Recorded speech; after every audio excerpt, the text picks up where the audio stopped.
The Bible tells us that we as Christians have a very real enemy. But for around a 10-year period from the early 1980s to the early 1990s, the church as a whole had to really take a hard look at how we respond to him. What do we do right? What do we do wrong? And what can we learn from it? Let's talk about it.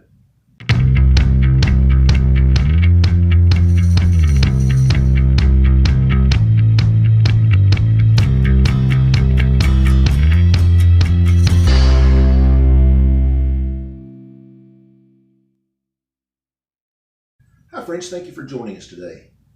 It was around 1981. I was a freshman in high school, and my pride and joy was my large music collection. I had probably 200 or 300 vinyl records, which are making a comeback these days. But at my high school, I started noticing posters that different churches were putting up about having seminars on rock music, the breeding ground of the devil, come here, the devil exposed.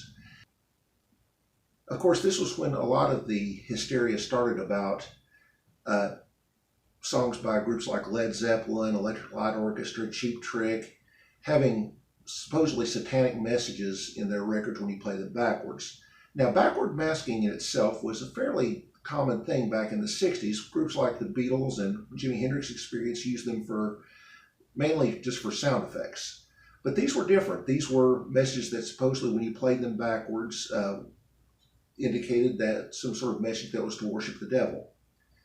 Now, I was not a Christian at the time, but this was a time really when God started speaking to me, so I can't completely discount everything that was going on at the time, and I'll talk about a little more about that as I go along.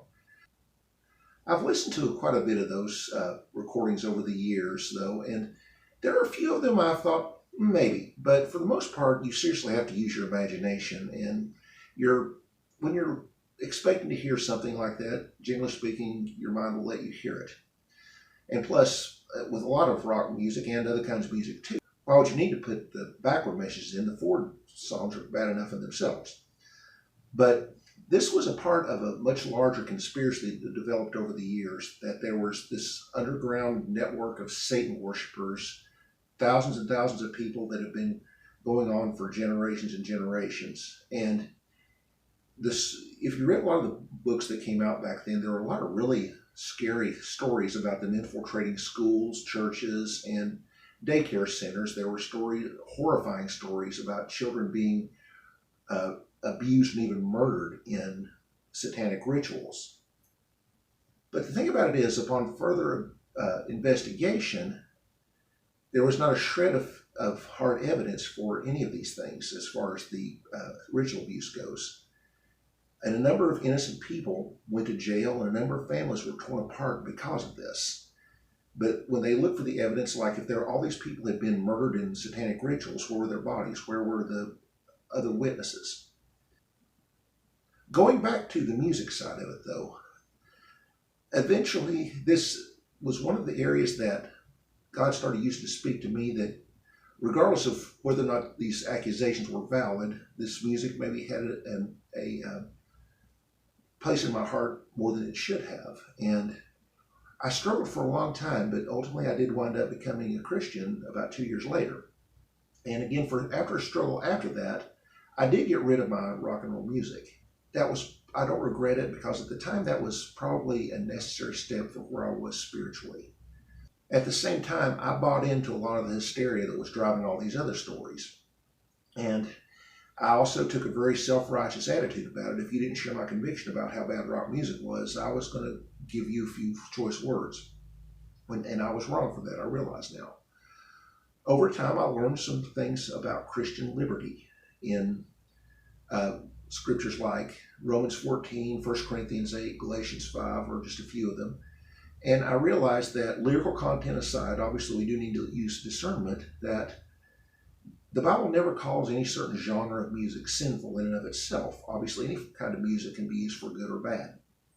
And as I grew spiritually, my priorities changed, and I didn't feel that the music was vital to me anymore. So eventually I did have peace about starting to listen to at least some of it again.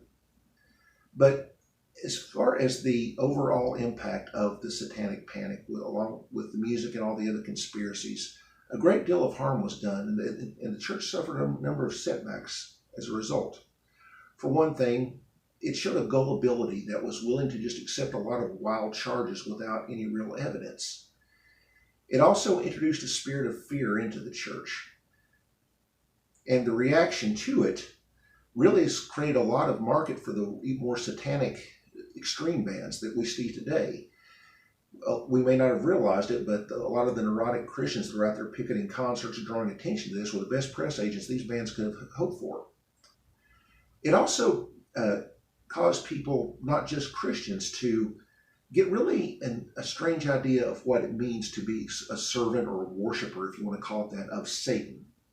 Now, we think of serving Satan as people sitting around a pentagram, wearing robes, burning black candles, and yes, there are people who do that.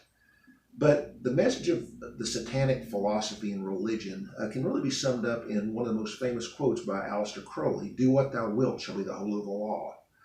Reject all authority, you're your own God, basically.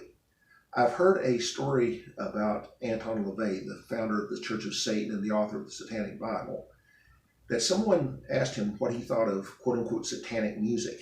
And again, when we think of that term, we think of all the death metal groups. But interestingly, LaVey supposedly said that the most satanic song ever written, in his opinion, was Frank Sinatra, "My Way." Think about that. When that's what following Satan is really all about, is everything done your way. You're the center of attention. It's all about you being your own God. Finally, something that's important for us as Christians to remember is don't overestimate Satan and don't underestimate Satan. Yes, he is a very real enemy, and yes, we do always need to be on guard against him. But he's also a defeated enemy, and we don't need to cower in fear before him. We need to walk in that victory that Jesus already provided for us. A former pastor of mine once put it very well. Yes, Satan walks around as a roaring lion, but Jesus plucked his teeth at Calvary, and now all he can do is gum you to death. But unfortunately, a lot of Christians are willing to let him do that. As always, friends, thank you for joining us. If you like what you've seen, please subscribe and help us spread the word. And as always, keep it real.